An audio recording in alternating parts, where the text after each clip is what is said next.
Ronda Sip episode 14.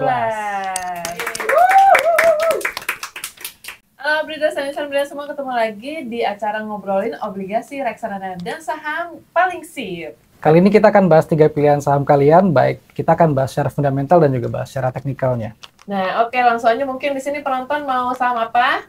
UNTR kali ya. UNTR. Oke, pertama UNTR ya. Nah, yang kedua saham apa nih? Doit. Oke, yang terakhir yang tiga aja ya. Yang ketiga apa? INKP ya. Baik, yang pertama saham UNTR secara fundamental, yes. Nah, riset kinerja dari PT United Tractor Tbk mencatat laba bersih sepanjang tahun 2023 sebesar 20,6 triliun rupiah atau turun 2% ya dibanding tahun 2022 sebesar 21 triliun rupiah. Nah, di sisi lain pendapatan bersih meningkat 4,03% year on year dari 123,6 triliun rupiah menjadi 128,5 triliun rupiah. Nah, katalisnya yang pertama keputusan pembagian dividen melalui RUPST tanggal 24 April tahun 2024. Yang kedua, UNTR menargetkan peningkatan produksi batubara hingga 5% menjadi 12 juta ton pada tahun 2024. Yang ketiga, ketegangan akibat perang di Timur Tengah menyebabkan harga energi fosil, salah satunya batubara, melesat. Dan yang keempat, permintaan batubara juga tetap tinggi dari negara-negara seperti India, Korea, dan Jepang.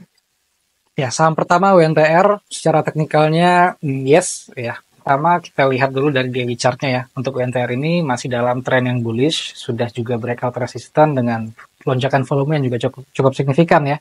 Dan posisi harga berada di atas garis MA 20 dan 60. Masih ada potensi penguatan lanjutan ke area resisten berikutnya di level 26.800. Sedangkan kalau dari weekly chart ini juga trennya masih bearish, cuman kalau kita lihat sih posisi harganya sudah mulai berada di atas garis MA dan berpotensi menguji supply zone itu di area 26950 sampai 27475. Kalau kita lihat dari monthly chart-nya juga trennya sebenarnya di sini sideways. Nah, ini baru memantul dari MA 60 dan sekarang menguji resisten MA 20. Kalau ditembus resisten MA 20 masih ada potensi penguatan lanjutan ke resisten berikutnya itu kurang lebih di level 28775. Nah, yang kedua ada saham INKP secara fundamental no. Nah, dilihat dari result kinerja PT Indah Kiat Pulp dan Paper Tbk melaporkan laba bersih tahun 2023 sebesar 2,76 triliun rupiah merosot 52,02% year on year dibanding tahun 2022. Hal ini sejalan dengan penurunan penjualan sebesar 13,08% year on year menjadi 56,2 triliun rupiah. Katalisnya yang pertama, kinerja INKP diperkirakan akan tetap solid seiring peningkatan harga pulp dan stabil di level $654 per ton di kuartal 1 tahun 2024. Nah, yang kedua, adanya kontribusi tambahan dari pabrik baru yang akan meningkatkan volume penjualan kertas industri hingga 16% per tahun. Dan yang ketiga, inisiatif grup APP Indonesia yang merupakan induk usaha INKP untuk menaikkan harga jual kertas sebesar $80 per ton pada 18 Oktober dan 23 November tahun 2023. Oke, saham kedua saham INKP secara teknikalnya masih yes karena kita lihat secara teknikal masih bullish.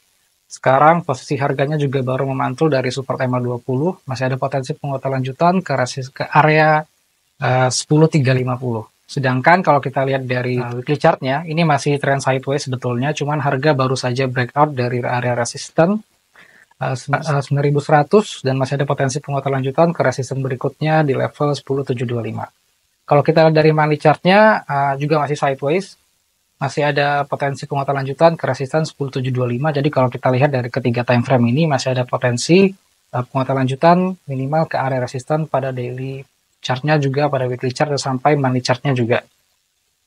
Yang ketiga ada saham DOI secara fundamental yes. Nah, dilihat dari result kinerja PT Delta Dunia Makmur Tbk membukukan kenaikan laba bersih tahun 2023 sebesar 26% year on year menjadi 561,75 miliar rupiah. Kinerja positif tersebut ditopang oleh lonjakan pendapatan sebesar 18% atau sebesar 28,59 miliar sepanjang tahun 2023. Baik, katalisnya yang pertama, kinerja perusahaan tidak dipengaruhi harga acuan batubara global, melainkan dari besarnya overburden atau batuan penutup.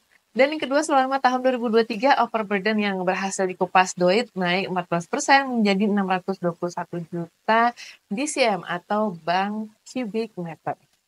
Yang ketiga, melakukan transisi dari batubara termal ke batubara metalurgi sebab memiliki permintaan yang lebih kuat dan mewakili 19% pendapatan. Yang keempat, Deutsche menargetkan akan mengurangi ketergantungan pada batubara termal menjadi 50% di tahun 2028.